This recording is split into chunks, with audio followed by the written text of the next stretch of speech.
维修技术很重要，沟通技巧更关键。我们维修的时候，顾客问空调哪里坏了，我们怎么回答呢？其实呢，顾客会这么问的话，一般是2个原因。第一个，习惯性的问，就是单纯的好奇，我们可以回答说问题不大，或者是说一般的零件坏了，笼统的回答一下，满足一下顾客的好奇心。第二种的话，就是有目的性的问，这样的顾客基本上不是真的让你修空调的，而是他自己不会判断问题在哪里，让我们维修师傅去检查，套起故障之后，找个理由就不修了。他说维修费太贵了，买个新的算了。也有的说我要和家里人商量一下，商量好以后我再通知你过来给我修。你走了以后，他自己去买配件自己修。对于这种顾客，我们该怎么回答呢？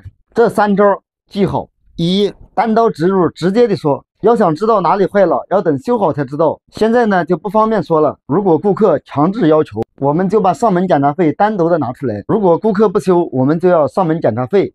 2，轻描淡写，笼统一点，不要很具体的回答，直接报价，修好要多少钱，在我维修的范围内质保多久。比如说这个电脑板坏了，修好是200块，换板是300块，反正我们只管报价，修不修由顾客决定。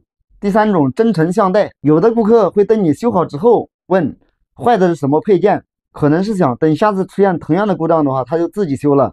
其实告诉他也没事，就是容易产生纠纷，因为同样的故障现象会有不同的部位出现故障，这一次是这个配件，下一次就不能保证了。如果顾客自己换了，最后出现了问题还会赖在我们头上，所以呢我们只能真诚的告诉顾客，这一次呢是这个配件出现了问题，下一次出现同样的故障，在上门检查才知道是不是其他的配件出现了问题。良好的沟通有利于消除我们和顾客之间的误会，建立相互信任的关系。已经看到这里了，给个关注吧，谢谢各位老铁们评论区留言讨论。